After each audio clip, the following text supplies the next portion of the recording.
Mukesh அம்பானியின் Reliance நிறுவனத்துடன் Ajith racing அணி கைகோத்திருக்காங்க. இந்த எதிர்பாராத கூட்டணி தொடர்பான அறிவிப்பு பார்த்தீங்கன்னா எல்லாரையுமே ஆச்சரியப்படுத்தி இருக்கு. தமிழ் சினிமாவின் முன்னணி நடிகரான அஜித்குமார் எப்போதுமே அவருடைய வாழ்க்கை முறை, முடிவுகள், எண்ணங்கள் என அனைத்திலையுமே வித்தியாசமாக இருந்து வராரு. ஒரு பக்கம் சினிமாவில் மட்டுமே சாதனை படைத்து வருவது மட்டுமல்லாம தன்னோட மனம் கவர்ந்த கார்பந்தய உலகிலும் அவரோட அடையாளத்தை உருவாக்கி இருக்காரு. கார் ரேசிங் மீது உள்ள தீவிர ஆர்வத்தால சில ஆண்டுகளுக்கு சினிமாவிலிருந்து இடைவெளி எடுத்த அஜித் தற்போது முழுமையா மோட்டார் ஸ்போர்ட்ஸ் மீது முழு கவனம் செலுத்தி வராரு. இதற்காகவே அவர் அஜித் ரேசிங் அப்படின்ற நிறுவனத்தையும் தொடங்கி தன் சொந்த ரேசிங் அணியையும் அமைச்சிருக்காரு.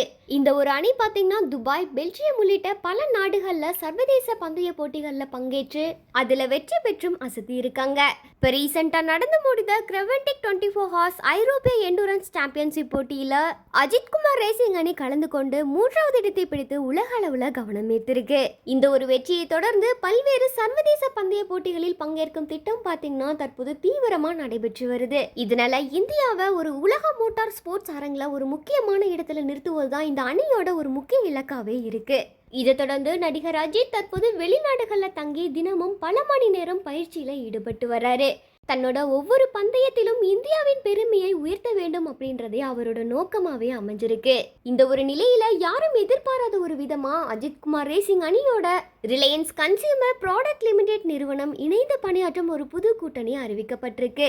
இதுல முகேஷ் அம்பானி மற்றும் ஈஷா அம்பானி தலைமையில் இயங்கும் இந்த நிறுவனம் அவங்களோட பிரபலமான எனர்ஜி ட்ரிங்க் பிராண்டான கேம்பா எனர்ஜி ட்ரிங்கை அஜித்குமார் ரேசிங் அணியோட அதிகாரப்பூர்வமான பார்ட்னர்ஷிப்பா அறிவிச்சிருக்காங்க. இந்தியாவில் தயாரிக்கப்படும் பொருட்களை ஊக்குவிப்பது ரிலையன்ஸ் கன்சியூமர் ப்ராடக்ட்ஸ் நிறுவனத்தோட முக்கிய நோக்கங்கள்ல ஒன்றா இருக்கு. இதனால இந்த ஒரு கூட்டணியில இணைந்துள்ளதா அந்த நிறுவனமும் தெரிவிச்சிருக்காங்க. ரிலையன்ஸ் வெளியிட்டுள்ள இந்த ஒரு அறிக்கையில கூட்டணியில உள்ள 2 பிராண்டுகளுக்குமே உலக அளவுல அதிகமான அங்கீகாரம் கிடைக்க உதவும் அப்படின்னு சொல்லப்பட்டு வராங்க. இதை தொடர்ந்து கேம்பா எனர்ஜியின் ஆதரவுடன் அஜித்குமார் ரேசிங் அணி போட்டிகளில் கலந்து கொண்டு சர்வதேச அளவுல இந்தியாவுக்கு பெருமை சேர்க்கும் அப்படின்னு ரசிகர்களும் மோட்டார் ஸ்போர்ட்ஸ் வட்டாரங்களும் எதிர்பார்த்து வராங்க.